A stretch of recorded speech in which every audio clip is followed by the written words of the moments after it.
It's been 6 months since my parents-in-law started freeloading in our house.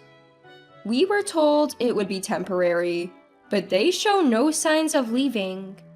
Instead, they don't work and keep asking for money. Our savings keep dwindling. Yet, my husband Tony doesn't seem to want to ask them to leave. Every time I look up, I see father-in-law and mother-in-law smirking at me. I'm at my wit's end. If they think they can mock me like this, they've got another thing coming. My name's Anna, 35 years old. Been married to Tony for 5 years. We met at our favorite bar and got married after dating for 18 months. We've had our ups and downs, but life's been mostly good. Tony, what time do you think you'll be home today? Maybe around 7 p.m.? I might have to work late today. About dinner? Just make something when we get back. I'll be watching TV till then. Alright. Though both of us work, I take care of all the housework. Initially, we promised to share responsibilities, but Tony hardly lifts a finger. If he does, it's usually to complain. Arguing only leads to more disputes, and he'll just quit doing chores altogether. It's faster if I just do everything. This has been our routine since our 2nd year of marriage. Then one day, I came home from work to find Tony deep in conversation on the phone. Oh, okay, that's fine with me. And? Got it. I'll let Anna know. Talk later. He hung up and I asked, "Who was that?" Oh, that was Dad and Mom. Apparently, they've got a leak in their house. A leak? Especially during this rainy season? Yeah, and they want to stay with us for a while. Stay with us? Wait, you mean move in with us? Well, we do have the extra room. It's not a big deal. Are you kidding me? I don't want to live with them, especially not those two. There's a reason I'm not thrilled about living with my parents-in-law. They're terrible with money. Father-in-law is obsessed with the lottery, even though he has a stable job. Mother-in-law works part-time just once a week. They constantly waste money and regularly ask us for financial help. When my step-grandfather was hospitalized, my parents-in-law didn't even visit. I was the one caring for him and visiting regularly. Anna, I can't thank you enough. Don't mention it, we're family. Here's a week's worth of clothes for you. Always so kind. If my family ever upsets you, come straight to me. I'll handle it. Thank you. I just hope it gets better soon. I'll repay your kindness someday. After his release, my step-grandfather, disappointed in my parents-in-law, kicks them out. With nowhere to go and little savings, my parents-in-law rented a cheap apartment. So when Tony says parents' house, he's referring to the apartment my parents-in-law had moved into. Their behavior is so troubling that even their own parent disapproves. It's no wonder I'm worried about living with them. I'm sorry, but living with them all of a sudden, I can't. I told Tony straight up. What? Why? They're in trouble. I get that, but remember when they asked us for money for living expenses? If they live with us, they'll rely on us even more. Don't worry, I'll talk to them about it. Talk to them? What will you say? They each handle their own expenses. That should work, right? But... So what? You want them to stay in a leaky house? That's not what I meant. Tony gave me a hard look, making me feel guilty. I don't want to be cold to my parents-in-law, but because of our past, I'm worried about living together. That said, I can't just leave them in the lurch. Reluctantly, I agreed to Tony's proposal. Okay, just until the leak's fixed, right? Yeah, I guess so. So it's temporary, right? That's what I said. They're struggling. They'll come over tomorrow. Got it, but make sure you talk to them about the living expenses, okay? Rolling his eyes, Tony replied, Yeah. "What's with that attitude? After all the concessions I made, this is how he acts? All I can hope for now is that the repairs finish quickly." The next morning, while it was still early, the doorbell rang. I went to the entrance, and there were my parents-in-law. "Hi, Anna. Good morning." "Anna, it's been a while. Let's head on in." Father-in-law? Mother-in-law? I thought you were coming tonight." "Well, we were gonna buy some lottery tickets first, but we spent all our money yesterday, haha." "I had planned to go to the salon with the winnings, but now we're in this mess, aren't we?" I can't even. There's so much wrong here. If they spent all their money, just how much did they blow on lottery tickets? Can they really handle their own expenses? From day one, my anxiety was at its peak. Then, as expected, my worries came true. 2 weeks in, I opened the fridge to find all the eggs, bacon, veggies, and even the bread gone. Wait, why? They were all here last night. Mother-in-law, coming down from upstairs, groggily asked, "Morning, Anna. Is breakfast ready?" "No, because all the food from the fridge is missing. Did you?" "The fridge?" "The eggs, the bacon, the bread. I was saving them for breakfast." Mother-in-law's face lit up. "Oh, we had that as a midnight snack." "You ate everything? For a midnight snack?" "We were hungry. Me, husband, and Tony. We just cooked up what we found." "Without asking me?" "It's not a big deal. We're family. Anyway, I'm hungry now." "I've told you, because you guys ate everything, there's nothing left for breakfast." "So it's our fault. Maybe if you stocked up properly." "What?" "Just get something for breakfast now." I was boiling with anger at mother-in-law's selfish remarks. It's absurd to think of shopping for breakfast ingredients for them when I'm about to head to work. Quickly getting dressed, I left for the office without a word. Then I received furious text messages from both Tony and mother-in-law. "Where are you? Husband and Tony are up." "Hey, Anna, where did you go? My parents are hungry."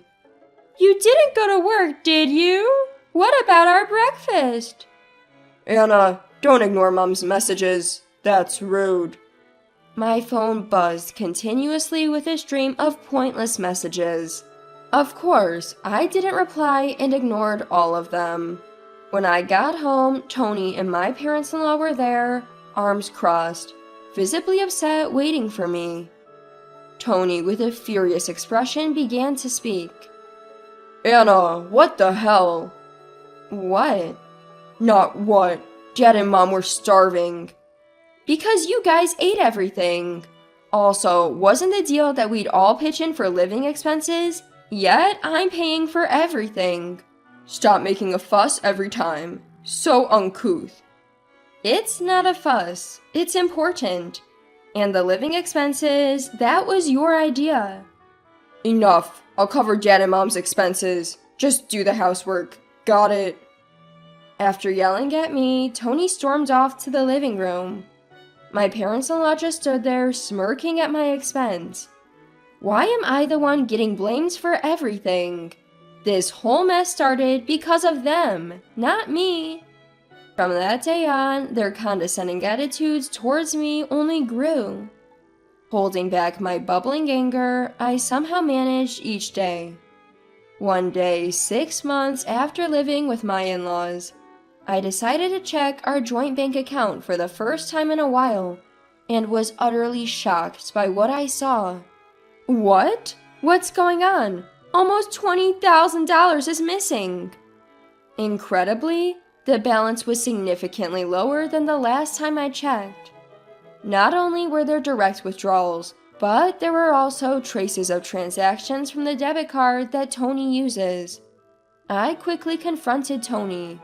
"Tony, what's this all about?" "Why are you shouting? Calm down." What do you mean calm down? Look at this. Explain. I shoved the bank statement towards him. Oh, that? What's the big deal? The big deal? Look, where did $20,000 go? This is the company for your debit card, right? What did you spend it on? It wasn't me. I gave that debit card to Dad and Mom. What? The shocking truth made everything go dark before my eyes. Anxious to resolve this situation, I turned to Tony for answers. Why? Why are they using a card linked to our joint account? What choice did I have? Dad and Mom said they're broke, and I did promise to cover their living expenses. Well, I didn't know about that. If you made the promise, Tony, you should have used your own bank account. Why did it come out of our joint account? God, you always make a big deal out of everything. What's the problem?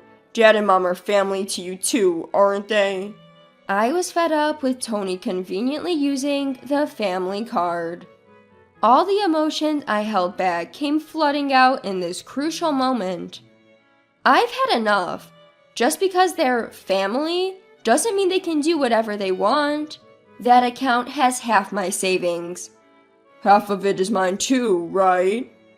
But out of the $30,000 we had, $20,000 is gone. That's $5,000 more than your half. When did you become so greedy? It's really unattractive. I'm not. But how long are you planning to let your parents live with us? It's been 6 months.